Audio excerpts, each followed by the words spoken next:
Hi, I'm Vincent and welcome to my channel Technomora. Today it's all about a weekend project which I have dubbed a Sound Magnifier. So grab your favorite drink or snack, sit back and enjoy the video. So my mother, as I said in a previous episode, link below the video, is an aging lady. She's 85 now, and she had recently a very nasty fall. She broke her shoulder and she broke her nose, and she also had a severe cut on her forehead. You can imagine my shock when I found her in this state. But, I mean, she's an old lady and she suffers from low blood pressure, and she probably fainted and had a very bad fall during the night. Yeah. Either way, she's on the way to recovery right now. She can move her shoulder again. Or I should say she can use her shoulder again, although not quite yet for doing hard labor with it, but she can lift her arm and she can read and write and drink a cup of coffee, which is definitely an improvement. Her blood pressure is under control now, and yeah, she got a whole slew of medicine to help her with her physical problems. Now, unfortunately, one of the problems that she has can't be cured or helped with medicine. My mother is growing deaf. I mean, like really, really deaf in both her ears.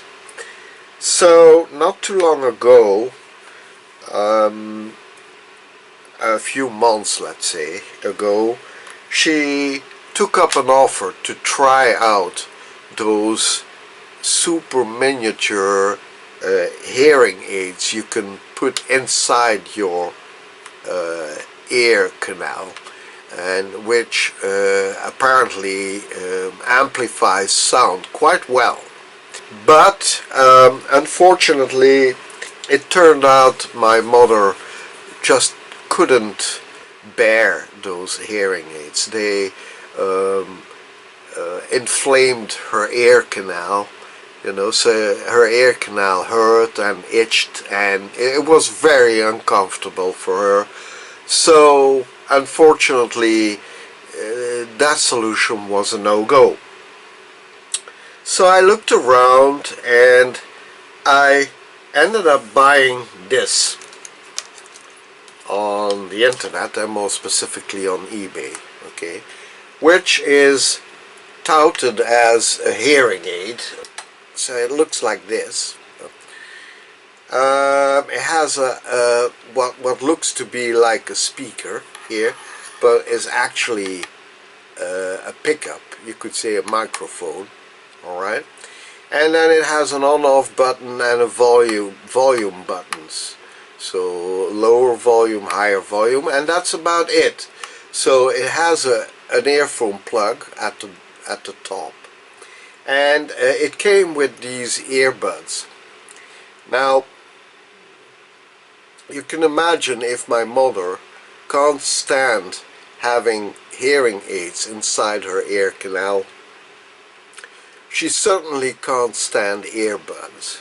Alright, so I tried the little device out, and I kinda like the shape of it, and it's lightweight, it's really light. And I tried it with the earbuds, by the way, and I have to say I was really, really disappointed with the performance of it. I haven't opened it yet, but because I thought, well, maybe, you know, I could try to make something myself first before I mess this up, because well, I intended to give this as a present to my mom, but with different earphones. Yeah, so I found a pair of lightweight earphones like this with a foam padding. It's really light, so you barely notice it when you're wearing it, and it's something which doesn't invade her ear canals, right? Unfortunately, the device, like I said, I tested it out. It runs on two AAA batteries. Okay, so it has a compartment for two AAA batteries. And like I said, unfortunately, the amplification of this thing leaves somewhat to be desired. It amplifies a little, but you have to be really close to it, like less than 10 inches or 20 centimeters from it, yeah, to have any sort of result, so to allow it to amplify sound.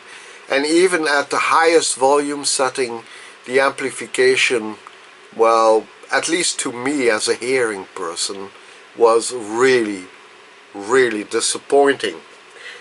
Fortunately, it doesn't cost that much, but I mean, as it is right now, it's still wasted money. So I decided that since I do have these earphones here, why not try to make a bespoke hearing aid for my mother. Alright, the oscilloscope is set at 500 millivolts peak to peak per division. You see it over there, okay, right there. And normally speaking, it would also display a frequency if it can detect one down there. Now, I am going to show you later on a schematic of the amplifier I built, because that's exactly what it is. It's not necessarily a hearing aid, it's also a tiny amplifier, right? So the amplifier I built has, you could say, a double amplification. So a pre-amplification stage, which amplifies the sound coming from the microphone, and then a post amplification, so a little amplifier which amplifies the amplified sound from the microphone to such a level that it can drive headphones. Okay,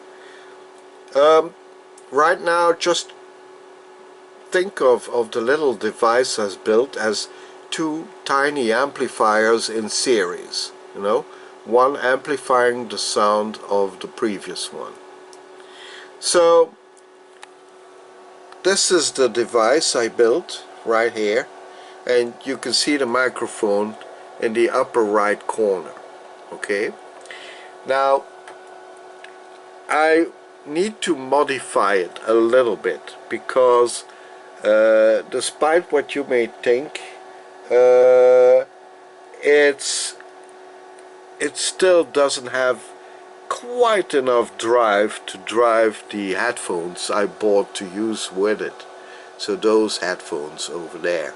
Okay, so I need to increase the amplifier, the end stage amplifier, you could say, to a little stronger gain, yeah, maximum gain. Now both amplifiers on this device are set to maximum gain. Okay, so at this stage it's an amplification of 10 times of the sound coming from the microphone, and an amplification going to the headphones of also 10 times. So all in all, you could say it amplifies the sound by 100 times. I'm going to modify the amplifying circuit or the amplification circuit in two aspects. I'm going to increase the amplification of the second stage by a factor 5. So no, I would say by 5 to be correct. So instead of 10 times, 15 times. And I'm going to add a very simple little low pass filter to filter out noise. I think I'm going to take the value of amplification it has now for what it is, with a slight distortion, rather than having a distortion free amplification, and thus higher quality of sound, but which is not as strong as this one is. Yeah, like I said, there's always, I would say, a happy medium. Alright, I'm getting ready to transfer all the parts of the prototype on my breadboard. You see it down here. Yeah, I'm getting ready to transfer it on a PCB. But before I do that, I want to give you a short overview of what it basically is. The device, I mean.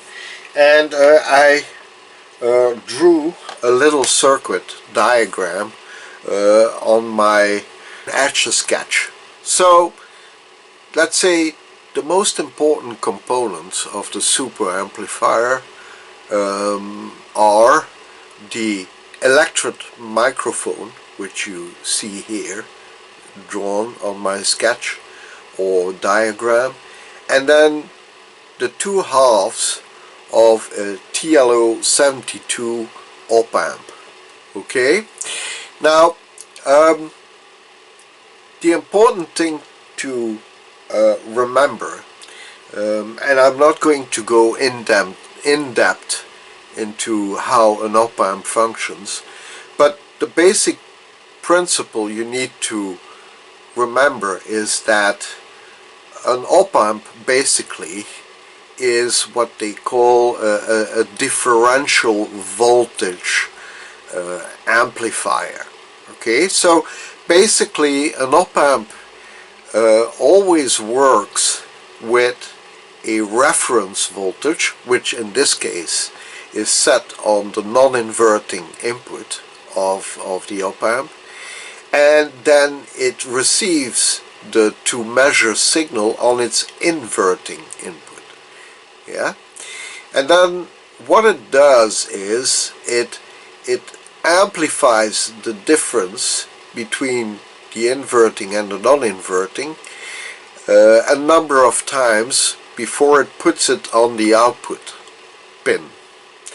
Now the amplification factor, so the number of times an op-amp will amplify the voltage which it gets on its, in this case its inverting input, is set by two resistors.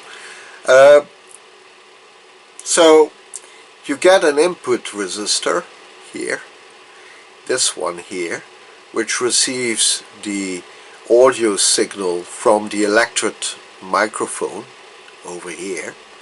Yeah, and then you have the feedback resistor, which couples the output of the op-amp back to its inverting input. Okay, so the combination of the feedback resistor with the input resistor will define the amplification factor. And in this case, the amplification factor is roughly around 10 times. Okay, Don't worry, you'll get the final schematic. You get to see the final schematic in a moment, but this is just, let's say, a block diagram. Okay, so either way, the amplification factor is set by the combination of feedback resistor and input resistor.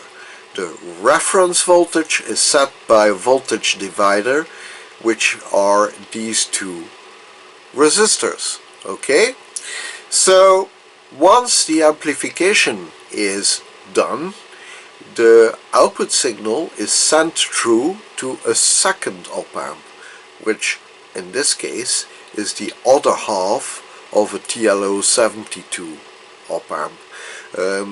The chip is an 8-pin chip, and it has two op-amps in it. Okay, so the output of one op-amp is sent to the inverting input of the next op-amp, and again you recognize the same familiar layout of an input resistor, a feedback resistor, and a voltage divider. Alright, now this amplification here is set to roughly 40 times. To be a little bit more exact, somewhere between 35 and 40 times. It all depends on the value of the resistors you'll choose ultimately to set the amplification factor. I set it to about 40 times. You can go less or more, but you need to remember this: the higher the amplification factor you set, yeah, the more let's say distortion and noise you'll get on the final output signal. Okay, so there is a trade-off.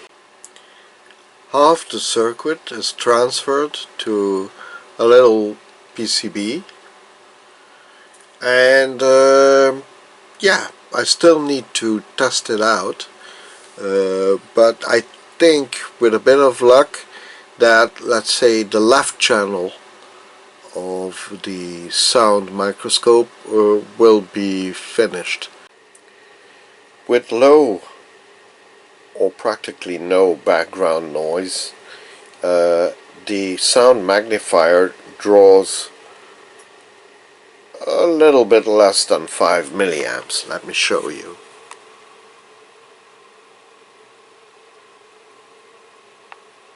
Alright, so when I'm not talking and there's just a soft background noise, then it draws about 5 milliamps. When I speak with a normal tone of voice, it has peaks of current draw, let's say up to a little bit more than 9 milliamps. I mean, if I shouted, you would see it jump like there. You know, it jumped up to 9.3 or something like that. So actually the current draw is very, very, very modest, and I'm running it from a single 9-volt battery over there.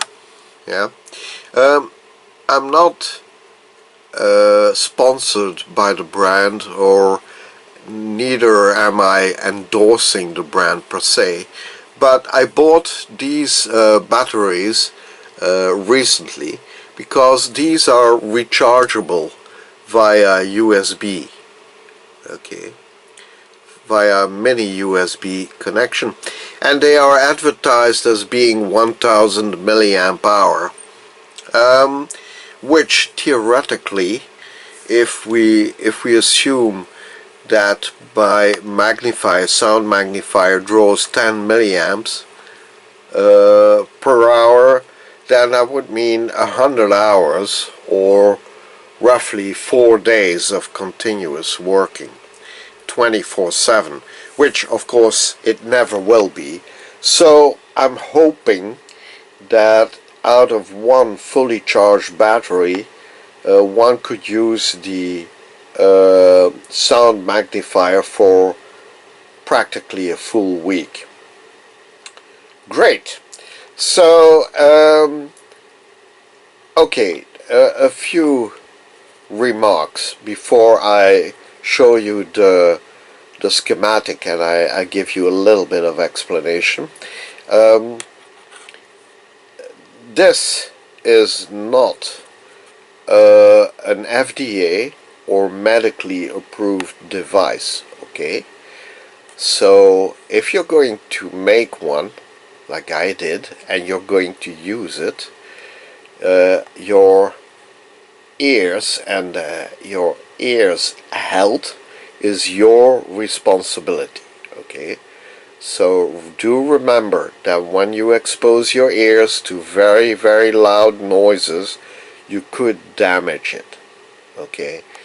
And since the sound magnifier can magnify sounds greatly, I would not advise you to use it in a very loud environment, okay? Really not. So there, that's the disclaimer of the video. Things that I did not note on the schematic are,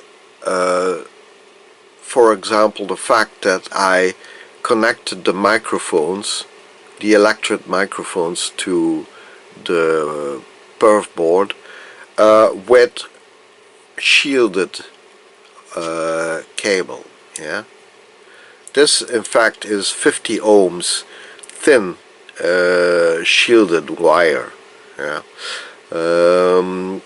I think it's used for antennas actually. So yeah, I did this because I wanted to make sure that at least at the input of the sound magnifier, as little as possible noise could enter it. Alright, so I mean, you can use simple wire if you wish, but be aware that if you don't build the device into a metal case which shields it, then you might pick up some other parasitic noises, you know, of the AC or mobile phone or things like that, okay, or even the mixer in the kitchen. So yeah, I use shielded wire for the microphones. By the way, I bought microphones in a pack like this. I think they came like 15 pieces a pack. There you go. Okay, so one pack contains about 15 pieces of them. They were rather cheap, and I measured them out, and I put literally I put an ohm meter on them, and they seem to measure around 1.3 kilo ohms of resistance. And just for shits and giggles, I also measured their capacitance, and they actually have quite high capacitance. Let me show you. Alright, I put one of the electret microphones on my capacitance meter, and this is the value that I'm measuring right now. This one measures around 7.63 microfarad. Yeah, microfarad, which is incredible. I'm measuring at 1 kilohertz, by the way. But yes, 7.635 microfarad at 1 kilohertz. I was quite surprised actually that an electret microphone would have such a high capacitance. You know, I mean, electret microphones per definition are a sort of capacitors, variable capacitors you could say, but even so, I'm astonished at how high its capacitance is. When I measure its resistance, on the other hand, you know, I expected to measure like infinite or at least a few mega ohms, and I actually measured something like 1.3 kilo ohms of resistance. Astonishing. Again, I didn't expect that from an electret microphone, but then again, I don't know how its internals are built, right? So, and it's a tiny little thing, as you can tell.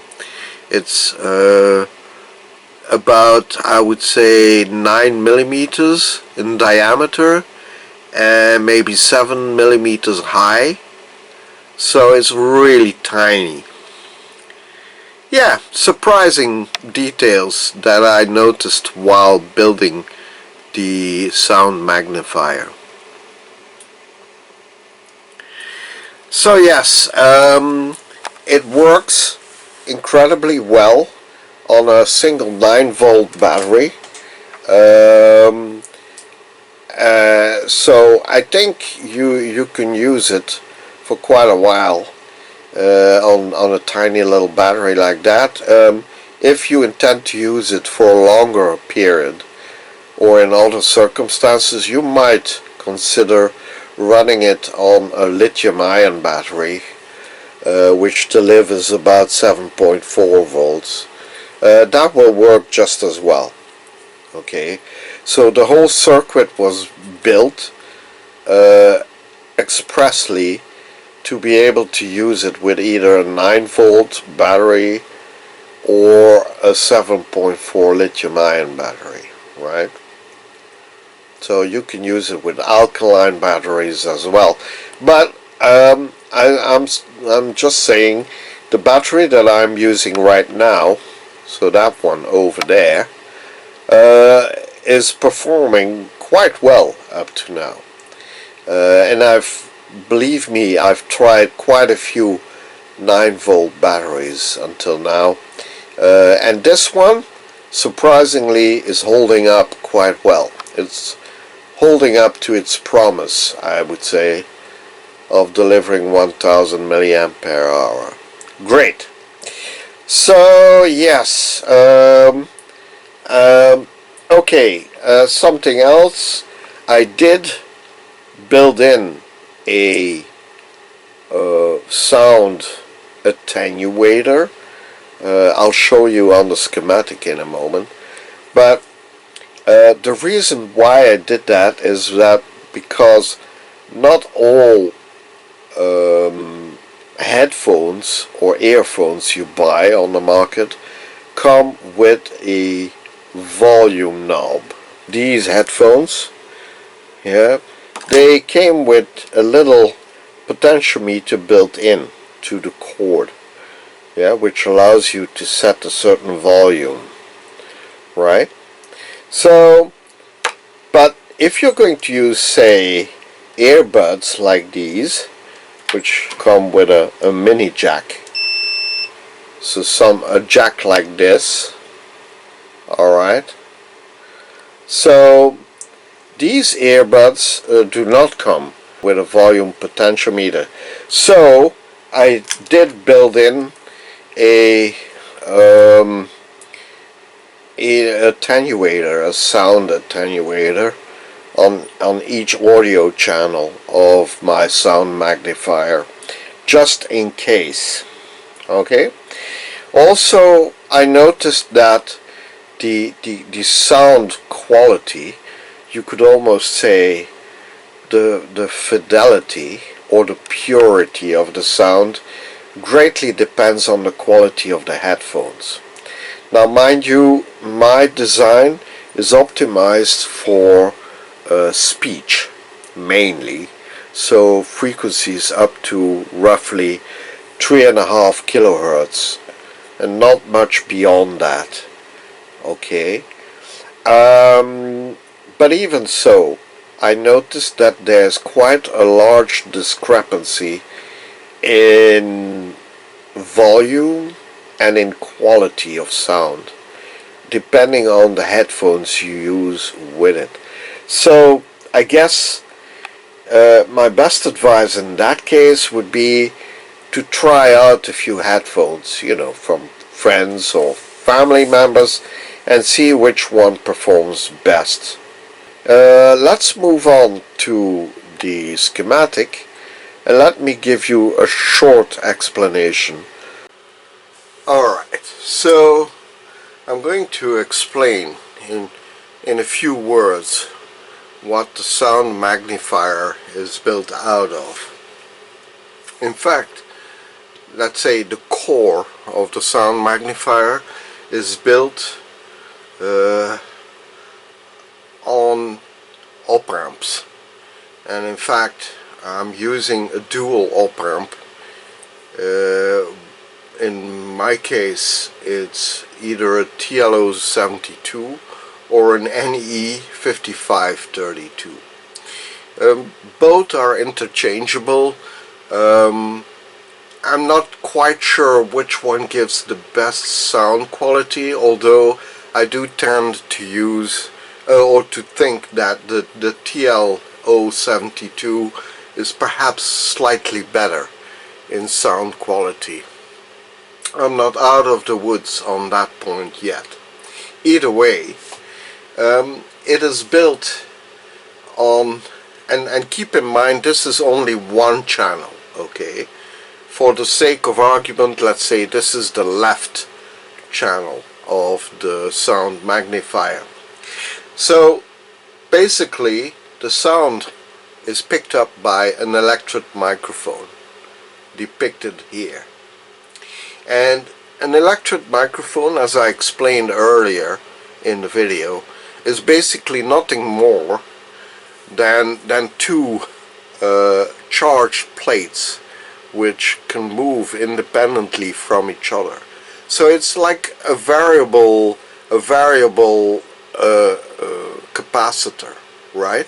And sound waves that hit the plates make them move back and forth towards each other or away from each other, which makes the capacitance of the electret microphone vary a little bit, which in turn of course gives a variable voltage and a tiny little current which comes into the first op amp. Yeah, and the first op amp is set up as a differential amplifier. So in other words, you set a reference voltage on the non-inverting pin of the op amp, and the variable voltage which comes from the electret microphone comes into the inverting, and the voltage differences between those two pins is amplified by the op amp. And to be more precise, it's amplified by roughly, I would say, 10 times, 11 times, 10 times, somewhere around that point. Okay, so the sound is initially pre-amplified by the first half of the dual op amp, and then it is outputted and then is used as input for the next op amp. These two op amps are in the same IC, okay, so it's an 8-pin IC. So, and then that voltage, the output voltage, so the amplified signal, let's say, coming from the first half of the dual op amp, is input into the second half of the dual op amp, and again is compared to a reference voltage and amplified accordingly. Now this one here, the second one, amplifies the sound by roughly 40 times. Okay, so in all, the sound which is picked up by the electret microphone is amplified 10 times here, 40 times here. So in all, the sound is amplified by 400 times. Okay, so if you're ever curious what, let's say, Iron Man would hear with his amplified and augmented hearing, yeah, his bionic hearing, you could say, well, this would give you roughly a rough idea of what it would sound like.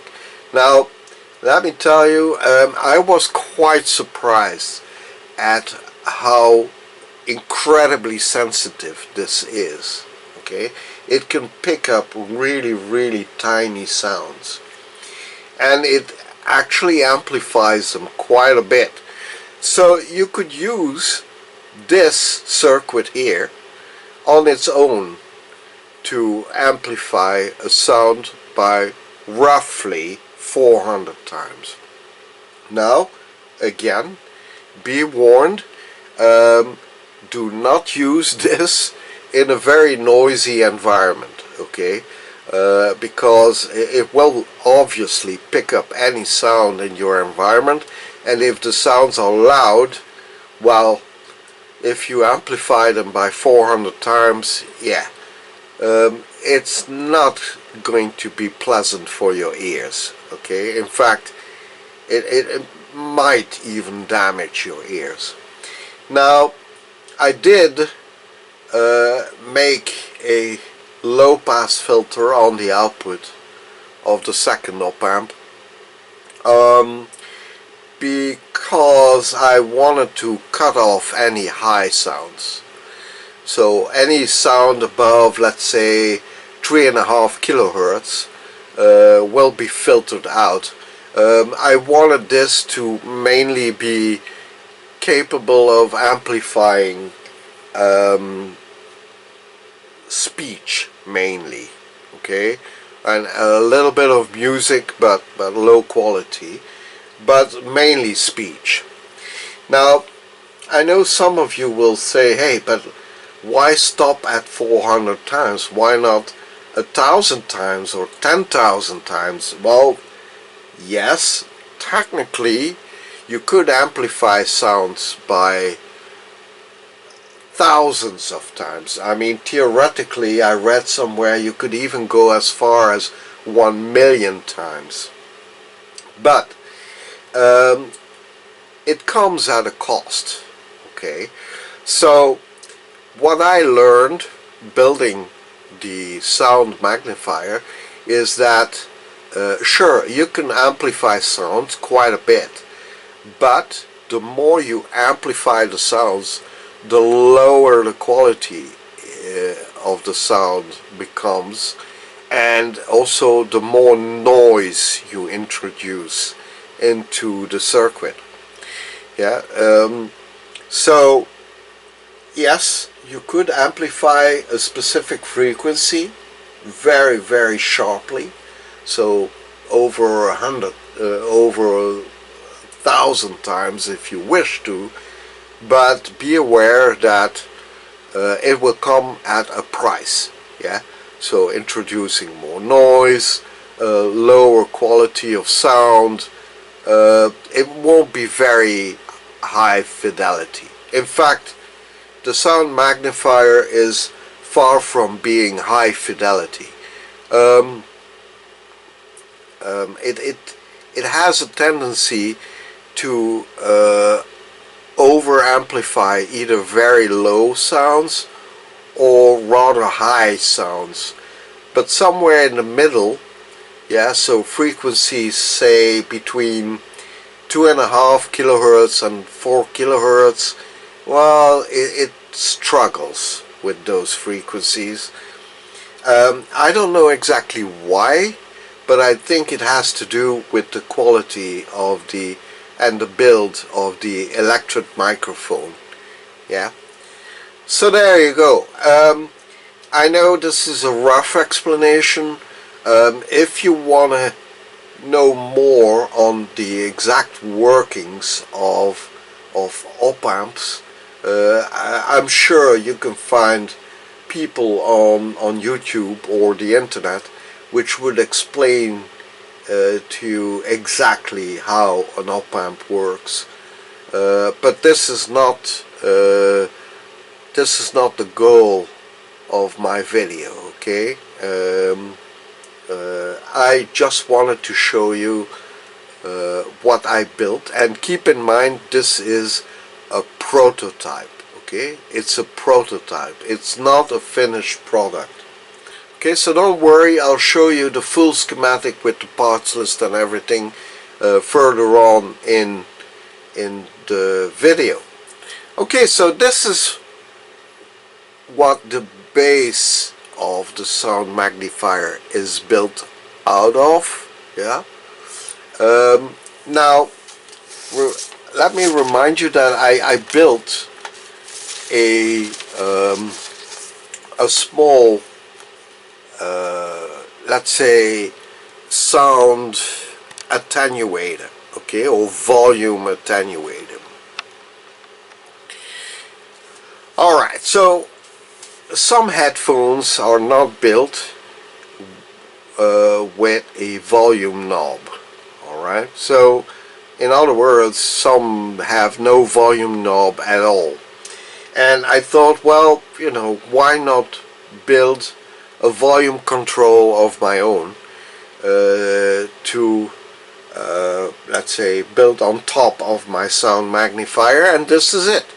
It's built around a FET, and to be more precise, an N-channel FET, and you could say it's hooked up as a variable resistor almost. Yeah, I mean, some of you will probably say, no, this is not a variable resistor, and okay, technically yes, you're right.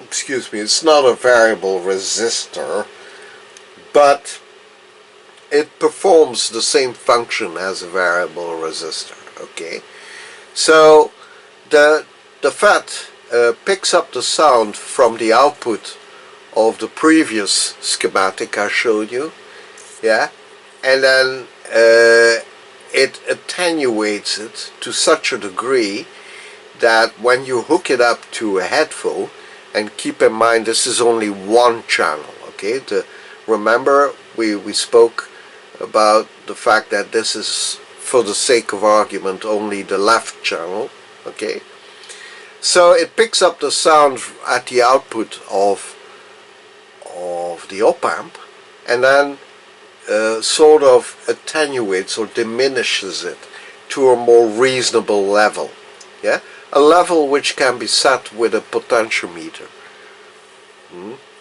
Now excuse me, I'm using one potentiometer, one single potentiometer, to attenuate the sound on both channels, left and right. In other words, the gate of the left channel FET and the gate of the right channel FET are both connected to the same potentiometer.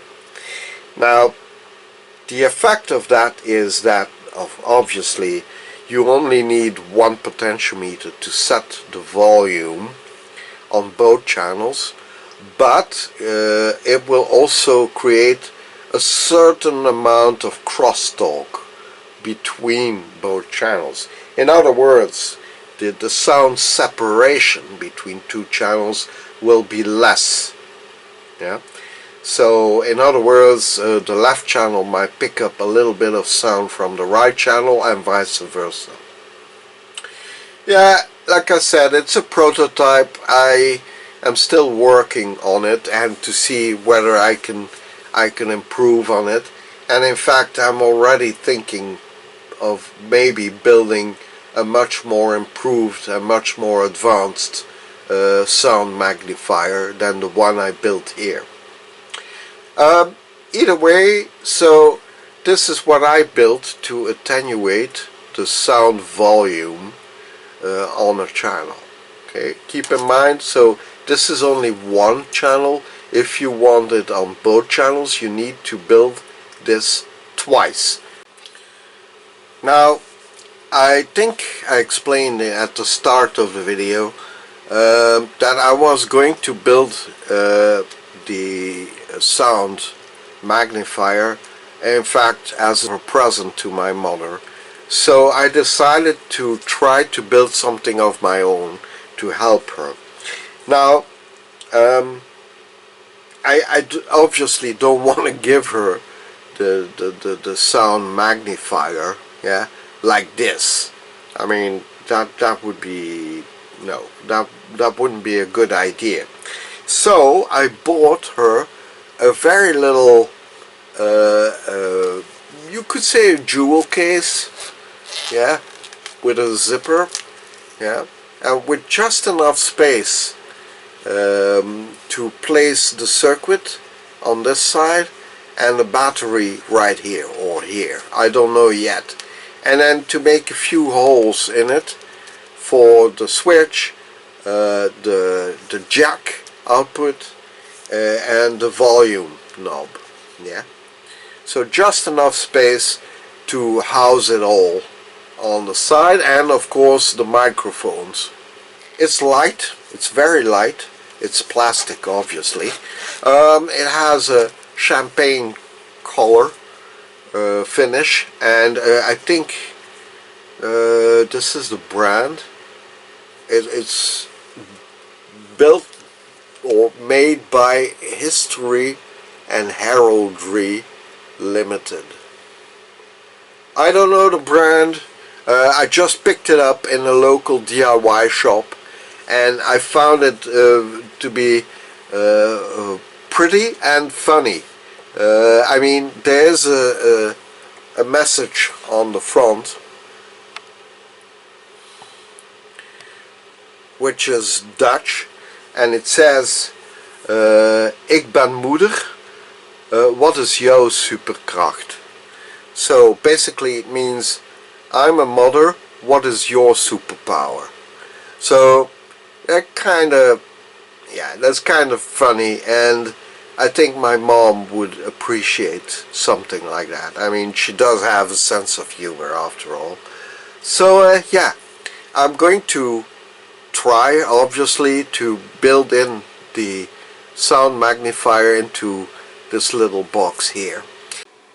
Alright, I tried the mechanical way to release the cover from the inside box, and that only was effective to a certain degree. Unfortunately, they used an abundant amount of glue to stick the outer skin, let's say, to the inner box. But I've got a trick for that, and it's called cleaning petrol. Yeah, like literally petrol we used to clean spots in clothing and stuff like that. And the glue they used is fairly standard tacky glue, so I think I can release it with the use of this cleaning petrol. So yeah, let's give it a try.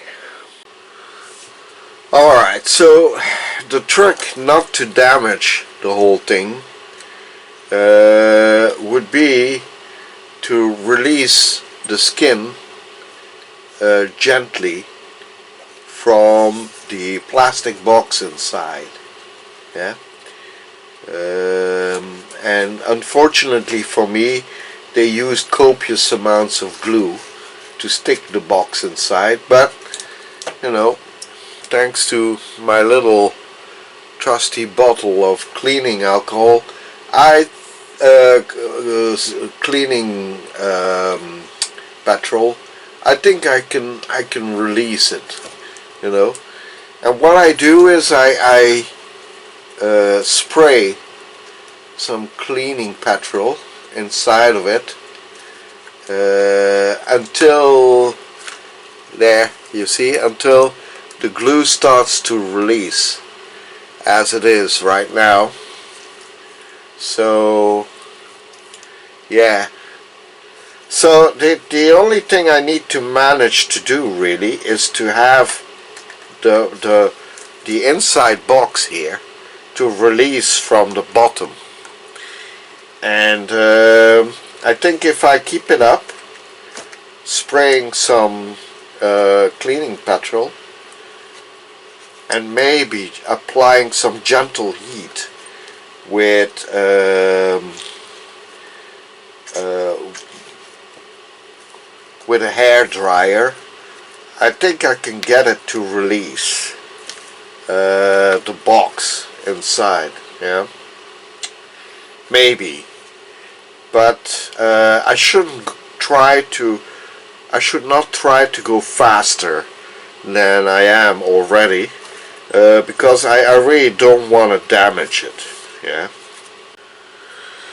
Alright, no sooner had I told you how I was going to release the cover from the inner box with a little bit of heat from a hair dryer and some petrol and gentle persuasion, and look at this, the box, which seems to be a kind of hard plastic, came loose, and so did the bottom, yeah.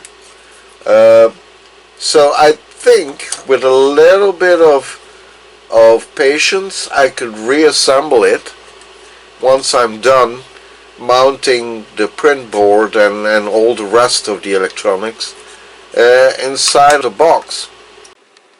Alright, there you go. The opening is cut for the print board assembly, and I used a breaking knife, you know, something like this, okay, a breaking knife and a lot of patience, you know, because, well, first of all, if you're going to do this yourself, do wear protection goggles, okay, because working with breaking knives can be dangerous, in fact, okay. So you need to go slowly and methodically. I mounted a brand new knife, by the way, to make sure that it's absolutely sharp and therefore would cut easily into the plastic, which it did. The cut is reasonably clean, as you can tell, and of course I used quite a bit of patience to do this, but yeah, the result is okay. It's clean from both sides, you know, and I went carefully because I didn't want to damage the interior of the box any more than was necessary, and the whole thing seems to fit. Hang on, let me show you. So here it is. So there you go. It fits just nicely inside the gap I cut. Alright, so obviously I need to wriggle the wires a little bit around and all that, and I still need to cut a few holes, or to drill a few holes for the pot, the switch, and the headphone jack, and of course not to forget the two microphones, okay. So I need to cut a few holes in the side of the box, and when those holes are drilled, let's say, or cut, then I still need to cut the appropriate openings into the, let's say, the skin or the covering of the box. Alright, I finished mounting everything inside the box, and aside from a few details and finishing up the exterior, this is pretty well a done deal.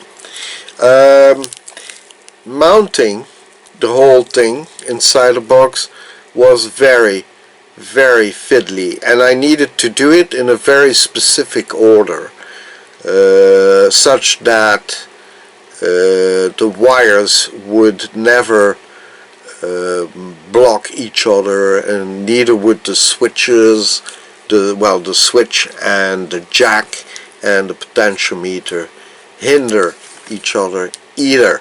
So I had to go about it very carefully, very slowly and methodically, dressing the wires the proper way and in the proper order, okay? So except for a few details, let's say, at least mechanically, the whole thing is together. I tested it already and it still works perfectly. So yeah, I had not expected that it would be such a tight fit, but there you go. Using the French technique of moulage profusely allowed me in the end to fit it all inside a rather small box. So I'm still a bit conflicted about what to do with the battery. I mean, I'd be tempted to mount it like this inside the box, or more or less like this, to allow easy access to the USB port to recharge the battery. And normally speaking, closing up the box shouldn't be too hard, but it might not be possible. I mean, the battery might be too big, let's say. So yeah, I still need to find a way of handling this. And there you go. It's as good as ready. I just need to give it a few finishing touches, clean it up a little bit, and then fix a little boo-boo I made while cutting the opening here. And apparently I used a kind of a marker that is not soluble in alcohol, so I will need to fix this a little bit, but otherwise there you go. It's ready to be wrapped up in Christmas gift paper or wrapping paper, and yeah, to be given to its new owner in the near future. It was a long project and it took a lot of time. Now, if you follow along with me, just be mindful of the fact that it is a prototype. It's certainly not perfect, but for the sake of argument, let's call it Mark 1 of the Sound Magnifier project. Alright, so in the future I will certainly build a Mark 2, which I hope will be quite a bit more sophisticated than this one. If you're interested in seeing a Mark 2 being built and designed, then just let me know in the comments below the video, right? So Mom, I wish you a Merry Christmas and a Happy New Year. So there, the project completely finished and ready to be packed in some Christmas wrapping paper. I hope you enjoyed the video, and all I need to do now is to wish you all a Merry Christmas and a Happy New Year, and to thank you all for watching my video, and I'll see you all back next year.